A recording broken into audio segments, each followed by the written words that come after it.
ये बताइए कि मौजूदा सूरत हाल में 8 फरवरी को इलेक्शन लड़ने का ऐलान किया, कोर कमेटी का उनका फैसला आया कि हम तमाम सूबाई और तमाम कौमी असम्बली के हलकों पे कैंडिडेट खड़े करने वाले हैं। अब सिचुएशन ये है कि लोग तो ये कह रहे हैं कि इनके जो प्रपोजर सेकेंडर जो है वो भी चुके जाएंगे और जिसको टिकट मिलेगा वो भी उठाया जाएगा।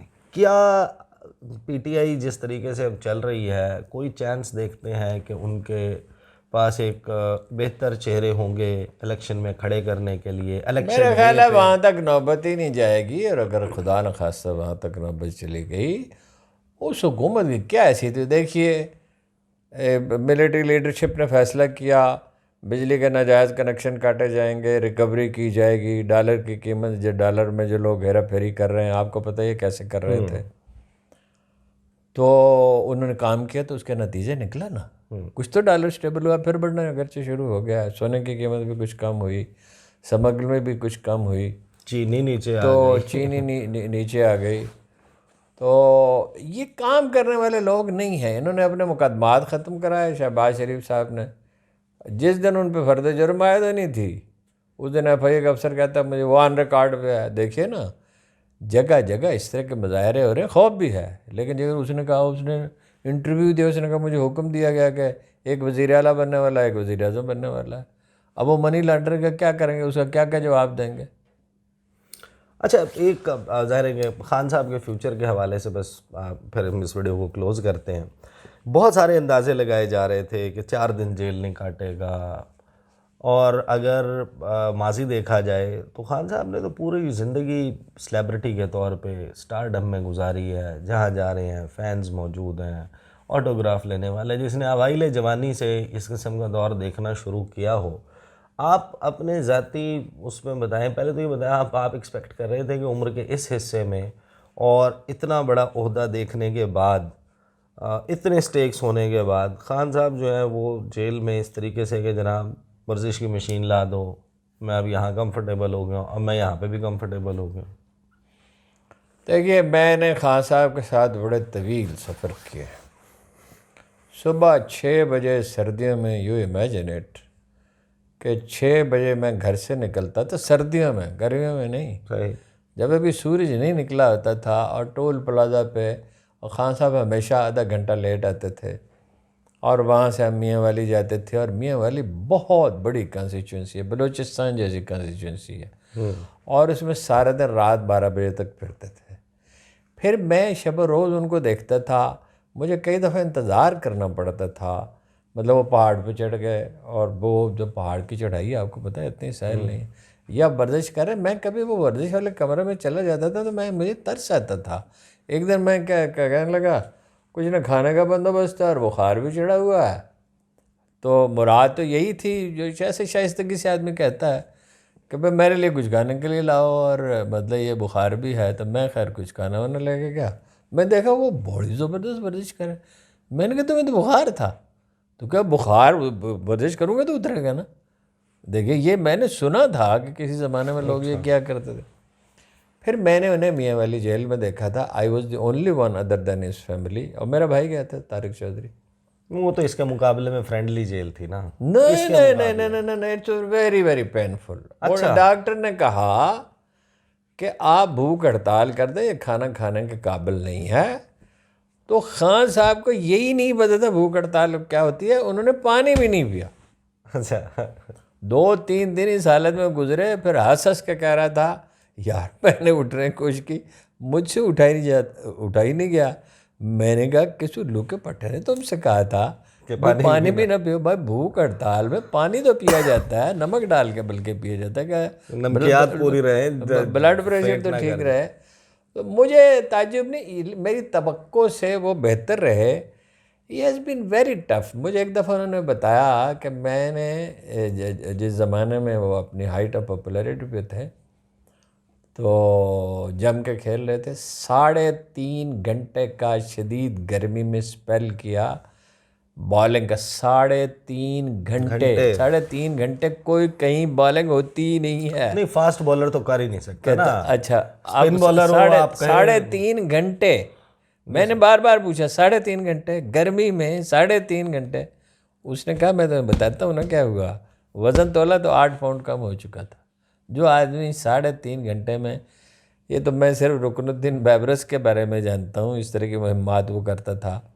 बहुत रेयर लोग हिस्ट्री में ऐसे गुजरे हैं जो इतने टफ हैं। देखिए तो खान उसमें साहब कम बैक कर सकते हैं पाकिस्तान के? उसमें कोई शुबह नहीं। वो उसने क्या कहा शाहिद खान अब्बासी ने, जब तक लोग उसके साथ हैं उसका मुस्तकबिल रोशन है।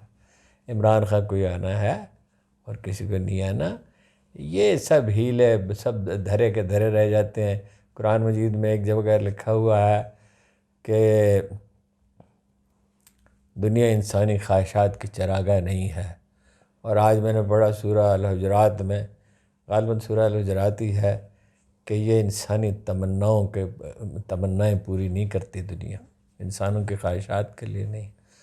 बहुत एक दुनिया के मंसूबे और हैं, अल्लाह के और हैं। मैं तो आपको पता है हमेशा एक बात कहता हूँ कि हमारे तज्ज़ियों में दुनिया की हर चीज़ है, कवानीन कुदरत का इदराक नहीं है, और उस ज़ात बारी ताला का कोई वजूद नहीं है जिसने ये कवानीन बनाया, जो फरमाता है कि तुम मेरे कवानीन को, मेरे तरीक़ को कभी बदलता हुए नहीं देखो। सही। बस फाइनली, और फिर हम कंक्लूड करेंगे, बड़ी तवील हो गई है नशिस्त हमारी। खान साहब ने अप्रैल लास्ट ईयर, उसके बाद से अब तक आपको लगता है कि कौन सी 2-3 बड़ी गलतियां की हैं जिसकी वजह से इस वक्त जो तहरीक इंसाफ है वो अपनी मौजूदा इलेक्शंस की हद तक कम से कम बका की जंग लड़ रही है? देखिए, बुनियादी गलती तो यही थी जो मैं हमेशा उनसे कहता रहा, नाम लेके भी कहता रहा, मैंने नाम लेना छोड़ दिए हैं, कि वो मौजू आदमियों का इंतखाब नहीं करते थे, मरदम शरासी नहीं, फेस वैल्यू पे। वो ख़ुद भी कहते हैं, मेरी वालदा मुझे कहती थी। एक ये है कि इस तरह चैलेंज नहीं करना चाहिए था इस्टेब्लिशमेंट को। आपने अपना मौक़िफ़ बयान कर दिया, काफ़ी है। आखिरी मुलाकात में मैंने उनसे कहा कि सब्र भी एक चीज़ है, और कुरान मजीद कहता है कि कामयाबी सब्र से होती है, तहम्मुल से होती है। मेरी मुराद ये थी, मैंने बहुत खोल के नहीं कहा कि भाई पहले ही दिल शिकस्ता है तो गमज़दा ना हो। तो मैंने कहा कि भाई बाद औक़ात ज़्यादा बात करना ज़रूरी नहीं होता, तो चैलेंज नहीं करना चाहिए था ये। लेकिन खैर, अब ये तो हो चुका, अब देखना चाहिए कि अब क्या हो सकता है। उसके बाद वो मैसेज देता रहा कि मैं बात करने के लिए तैयार हूँ, लेकिन इलेक्शन पे बात करने के लिए तैयार हूँ। मेरा ख़्याल है अब जिस पेशेंस का वो मुज़ाहरा कर रहा है, अब ज़ुबान भी ज़रा मोहतात है, उसके लिए प्रॉब्लम कर रहे हैं। उसके बाद हामी और ओवरसीज़ पाकिस्तानी में गैर ज़िम्मेदार लोग जो हैं, ऐसे लोग भी हैं जो ढंग से तनकीद करते हैं। और एक हमारी कौम का मिजाज है, वो सिर्फ पीटीआई में नहीं, वो सारी कौम का मिजाज है। हमें एक मुजरम हमेशा नज़र आता है। हमारा मुजरम सिकंदर मिर्ज़ा था, हमारा मिर्ज़ा मलक ग़ुलाम मोहम्मद था, हमारा मुल्ज़म अयूब खान, फील्ड मार्शल अयूब खान था, याया खान था, हमारा मुल्ज़म भुट्टो था, हमारा मुल्ज़म ज़िया-उल-हक़ था। कभी कभी मैं कहता हूँ कि उसके ज़िया-उल-हक़ के मुखालिफिन का बस नहीं चलता, वज़न हज़रत आदम से लेके आज तक के सारी जराइम उसके खाते में डाले। हम एक अब इस वक्त ये है कि फ़ौज सब कुछ सारी गलतियाँ कर रही है। अरे भाई, फ़ौज के ये पॉलिसियों से इख्तलाफ हो सकता है, शदीद इख्तलाफ हो सकता है, शद्दोमत से आप बात करें, लेकिन कोई लोग सियाचिन में हैं, फ़ौजी को जराइम पेश है। फ़ौज ने इस मुल्क को जोड़े रखा है, वरना अलहदगी की तहरीकें थी, इंडिया की साजिशें थी। अच्छा, वो सियाचिन में लोग जो है, जो जाता मरने के लिए जाता है ना, बचना यकीनी तो वहाँ बिल्कुल नहीं है। अच्छा, बलूचिस्तान उन्होंने आपको झंडा नहीं लग सकता था, आज़ाद करा के दिया। तो ये जो ओवरसीज़ पाकिस्तानीज़ हैं, इसमें से boss, not all of them, there are decent people.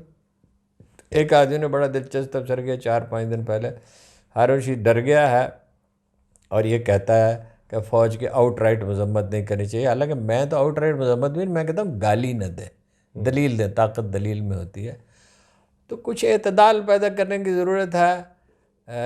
10-12 हदीसें, अगर नहीं मुझे गलती लग रही होगी, 8 हदीसें जिसमें इसरार फरमाया रसूलुल्लाह सल्लल्लाहु अलैहि वसल्लम ने कि एतदाल पे रहो, अगर ये मुमकिन ना हो तो एतदाल के करीब रहो।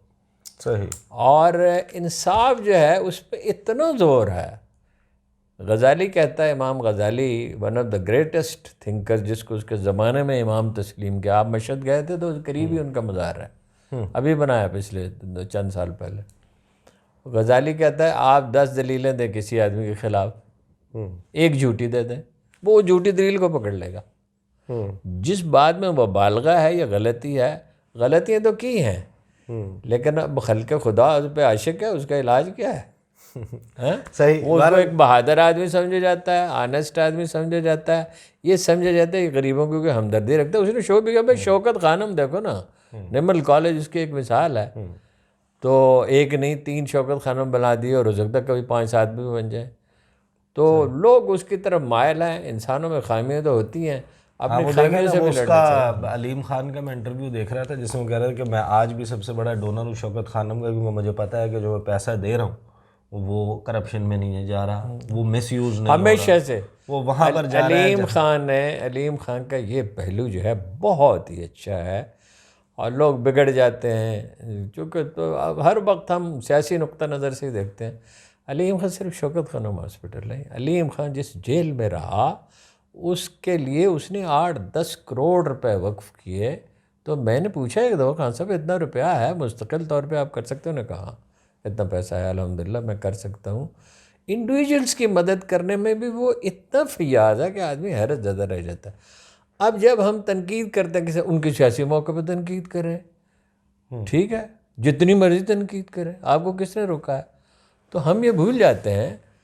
तो अलीम खान का ये पहलू तो है। सही। ये पहलू जहांगीर तरीन में भी है। जहांगीर तरीन जो है वो अपने इलाके में वेलफेयर का इतना काम उसने किया है।